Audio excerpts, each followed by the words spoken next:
दोस्तों नमस्कार। आज की कहानी है सम्मान सासू माँ का। आशा करता हूँ आप सभी कुशल मंगल होंगे। तो आज की कहानी शुरू करने से पहले जो भी चैनल पर पहली बार आए हैं या जिसने भी चैनल को अभी तक सब्सक्राइब नहीं किया है तो चैनल को सब्सक्राइब करें और घंटी का बटन दबाकर ऑल का आइकन जरूर प्रेस करें ताकि हमारी आने वाली कहानियाँ आप तक सबसे पहले पहुँचें। तो चलिए शुरू करते हैं आज की एक नई कहानी।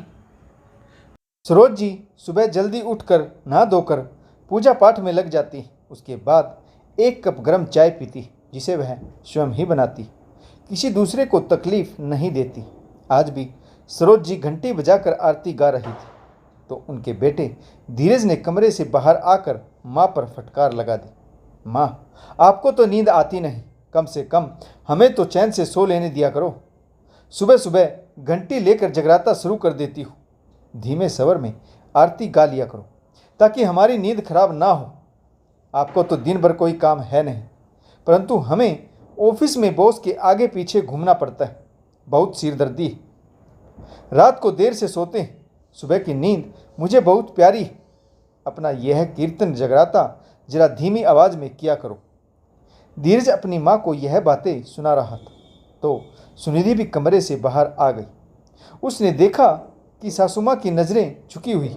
उन्होंने अपने बेटे को कोई जवाब नहीं दिया और चुपचाप आंखें बंद करके भगवान के सामने पूजा अर्चना करने लगी। गले से आवाज़ नहीं निकल रही थी।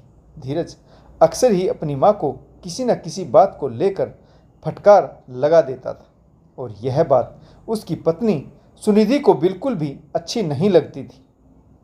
धीरज का स्वभाव बहुत तेज तर्रार था, वहीं दूसरी तरफ सुनिधि नरम स्वभाव व सुलझी हुई महिला थी। सुनिधि की अपनी सासू माँ के साथ अच्छी बॉन्डिंग थी। एक दिन धीरज अपने रूम में अपनी ऑनलाइन मीटिंग ज्वाइन कर रहा था। उसने सभी को हिदायत दी थी कि जब तक मीटिंग खत्म ना हो कोई भी उस कमरे में एंट्री ना करे। परंतु कुछ देर बाद सुधीर कमरे से बाहर निकला तो उसके माथे की त्योड़ियाँ चढ़ी हुई थी। वह गुस्से में सरोज जी से बोला, माँ, अब कितनी बार कहा है कि मेरी मीटिंग के बीच में आप यह पूजा की थाली लेकर मत आया करो। आपको समझ नहीं आता या आप समझना ही नहीं चाहती। सरोज जी ने बेटे से कहा, अरे बेटा, आज तेरी कामयाबी के लिए मैंने विशेष पूजा की थी, 108 मंत्र जप किए थे, इसीलिए तुम्हें प्रसाद देने और तिलक लगाने तुम्हारे कमरे में चली आई। अब आइंदा कभी ऐसी गलती नहीं करूंगी। सरोज जी की आंखों की कोरों में आंसू आ गए। बहू के सामने बेटे का माँ को यूं झिड़कना सरोज जी को बहुत उदास कर गया, परंतु फिर भी चेहरे पर बनावटी हंसी लेकर वह बोली, गलती मेरी ही थी, उसने तो मना किया था, फिर भी मैं चली गई। क्या करूं, माँ हूं ना। अपनी आंखों के आंसू छुपाते हुए वह अपने कमरे में चली गई। धीरज भी माथे का तिलक पहुंचकर फिर से अपनी मीटिंग में बिजी हो गया। सुनिधि सासुमा के कमरे के दरवाजे पर जाकर बोली, माँ, मैं ऑफिस के लिए निकल रही हूँ, आपके लिए कुछ लाना है क्या? कुछ देर चुप रहने के बाद सरोज जी बोली, नहीं बेटा, तुम जाओ, मुझे कुछ नहीं चाहिए। सुनिधि थोड़ी देर वहीं दरवाजे पर खड़ी रही, फिर दरवाज़ा बंद करके ऑफिस के लिए निकल गई। आज सुनिधि का ऑफिस के कामों में मन नहीं लग रहा था। बार बार उसे अपनी सासुमा का निरही चेहरा याद आ रहा था। कितनी अजीब बात है मेरे घर की, माँ को बहू के नहीं बल्कि बेटे के ताने और डांट सुननी पड़ती है और वह बेचारी चुपचाप सुन लेती। शायद मैं दुनिया की पहली बहू हूँ जो सासुमा के लिए परेशान हो रही हूँ। अरे, यह तो माँ बेटे के बीच का मामला है, मैं क्यों परेशान हूँ? तभी सुनिधि की सहकर्मी उससे बोली, तुम क्यों परेशान होती हो? माँ बेटे का आपसी मामला है। वैसे भी माएँ अपने बेटों को कही हुई बातों का बुरा नहीं मानती, उन्हें तो बहुएं ही आंखों में चुभती। सुनिधि ने कहा, मेरी सासू माँ बहुत अच्छी है, वह औरों जैसी नहीं। एक माँ जिसकी पूरी दुनिया ही अपने बच्चों के चारों ओर घूमती है, उनकी हर छोटी मोटी ख्वाहिश को वह बोलने से पहले उसकी आंखों में पढ़ लेती। अपने बच्चों की कामयाबी के लिए न जाने कहाँ कहाँ हर भगवान के द्वार पर भटकती। बदले में बच्चों से क्या चाहती है? बस थोड़ा सा मान सम्मान। एक माँ की नज़रें से देखो, अगर मेरा बेटा वासु भी कल मेरे साथ यही सब करेगा तो बच्चे वही सीखते हैं जो देखते हैं। एक माँ के सम्मान के लिए अब मुझे ही कुछ करना पड़ेगा। सहकर्मी ने कहा, लेकिन तुम यह सब करोगी कैसे? पति की अकल ठिकाने लगाना इतना आसान काम नहीं। ध्यान रखना, कहीं माँ बेटे के चक्कर में तुम बुरी ना बन जाओ। मेरा तो यही मानना है कि जैसे चल रहा है वैसे ही चलने दो। सुनिधि की एक और सहकर्मी, जो उम्र व तजुर्बे में दोनों से काफ़ी ऊंची थी, वह बोली, यह करना बहुत आसान है। बेटे को सीधा करना हो तो बहू को थोड़ा टेढ़ा हो जाना चाहिए। बेटा खुद कितना भी गलत हो, लेकिन उसकी पत्नी अगर माँ का अपमान करे तो वह सहन नहीं कर सकता। बस फिर क्या था, सुनिधि को अपनी समस्या का हल मिल गया। शाम को घर पहुंचने के बाद सुनिधि ने देखा कि धीरज बालकनी में किसी से फ़ोन पर बात कर रहे और सरोज जी अपने पोते वासु के साथ टीवी देख रही। सुनिधि ने वासु के हाथ से टीवी रिमोट छीनकर गुस्से से कहा, यह समय तुम्हारी पढ़ाई करने का है, टीवी देखने का नहीं। जाओ अपने कमरे में जाकर अपना होमवर्क करो।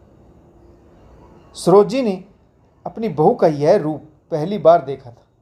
वह हिचकिचाते हुए बोली, पर बहू, वासु ने अभी अभी टीवी खोला था, थोड़ी देर उसे टीवी देख लेने दो। सुनिधि बोली, आप चुप रहें। आपके लाड प्यार ने ही आपके बेटे को बिगाड़ दिया और मैं नहीं चाहती कि मेरा बेटा भी बिगड़े। उसे कैसे पालना है मुझे आपसे सीखने की ज़रूरत नहीं है। आपको टीवी देखना है तो आप घर पर दिन भर बैठी रहती, तब आप देख लिया करिए। और घर के कामों में हाथ पैर हिलाने से आपको तकलीफ़ होती है क्या? एक ही जगह पड़े पड़े सामानों में भी जंग लग जाता है, इसलिए थोड़ा बहुत हाथ पैर हिला लिया करो। आपके भले के लिए ही कह रही हूँ। आपके घुटनों के दर्द की तकलीफ़ बढ़ गई तो अस्पताल के चक्कर भी मुझे ही लगाने पड़ेंगे। आपके बेटे से तो कुछ होता नहीं। और यह लीजिए, आपका चश्मा अब की बार ठीक करा दिया है, अब इसे संभाल कर रखिएगा।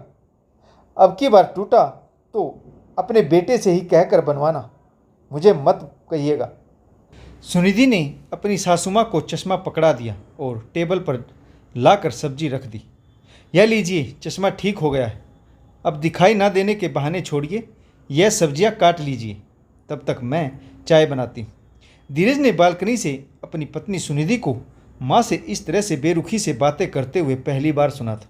उसने सोचा कि शायद सुनिधि पर काम का प्रेशर होगा, इसीलिए वह माँ से इस तरह से बातें कर रही, परंतु उसे पत्नी का माँ से इस तरह से बात करना बिल्कुल भी पसंद नहीं आया। रात को खाना खाते समय सरोज जी के हाथ से दाल का बाउल फिसल गया तो सुनिधि उन पर चिल्लाते हुए बोली, जब आपको डाइनिंग टेबल पर बैठकर खाना खाना नहीं आता तो आप नीचे बैठकर क्यों नहीं खाती हो? एक तो दाल गिराकर मेरा काम बढ़ा दिया और मेरी क्रोकरी का सेट भी खराब कर दिया। अब यह साफ कौन करेगा? सुनिधि की सास सरोज जी बहुत ही सीधी सादी महिला थी। बेटे की डांट फटकार तो सुनती ही थी। आज बहू ने भी इस तरह से डांटा तो उनकी आंखों में आंसू भर आए, परंतु बहू को जवाब देने की हिम्मत नहीं जुटा पाई और चुपचाप फर्श पर फैली हुई दाल साफ करने लगी। सुनिधि ने उनकी आंखों में आंसू देखे तो वह धीरज की तरफ बात को सुनाते हुए बोली, लो, अब ऐसा क्या गलत कह दिया मैंने जो रोने लगी? मैं जानती हूँ यह सासू माओ के हथकंडे होते हैं जो जानबूझकर बेटे के सामने आंसू बहाना, बेचारी बनने का ढोंग करना और फिर बेटों को यह दिखाना कि बहू बहुत अत्याचार करती है। सुनिधि ने पोछा लाकर सासू माँ के सामने रख दिया। लीजिए, जब फैलाया है तो साफ भी आप ही करिए। धीरज काफ़ी देर से चुपचाप यह बातें देखकर सुन रहा था और अब उसके लिए अपनी माँ का अपमान असहनीय हो गया था। वह सुनिधि पर चिल्लाया, सुनिधि, माँ ने ऐसा क्या कर दिया जो तुम उनसे इस तरह से बातें कर रही हो। धीरज ने सरोज जी के हाथ से पोछा छीनते हुए कहा, इस उम्र में मेरी माँ यह काम करते हुए अच्छी लगती है क्या? माँ ने दाल जानबूझकर तो नहीं गिराई। तुमसे सफाई नहीं होती तो मैं कर देता हूँ। सुनिधि को समझते देर नहीं लगी कि प्लान काम कर गया। उसने फिर से कहा, किस तरह बात कर रही हूँ? ठीक ही तो कह रही हूँ। तुमने नहीं देखा क्या यह किस तरह की हरकतें करती? धीरज गुस्से में सुनिधि पर फिर से चिल्लाया, हाँ देख रहा हूँ। शाम से तुम बिना बात के माँ पर किस तरह से चिल्ला रही हो। अगर तुम्हें कुछ बुरा लगा हो तो आराम से बात कर सकती हो। हर बात पर माँ का अपमान करना जरूरी है क्या? क्या यह अच्छे घर की बहू बेटियों को शोभा देता है? बस फिर क्या था? सुनिधि को पॉइंट मिल गया। वह बोली, वाह क्या बात कही। अच्छे घर की बहू बेटियों को सास का अपमान करना शोभा नहीं देता तो क्या बेटों को अपनी माँ का अपमान करना शोभा देता है? तुम हमेशा माँ के साथ बदतमीजी से बातें करते हो। वह क्या सही है? तुम बेटे हो इसीलिए कैसी भी बातें कर सकते हो। तुम पर कोई उंगली नहीं उठाएगा।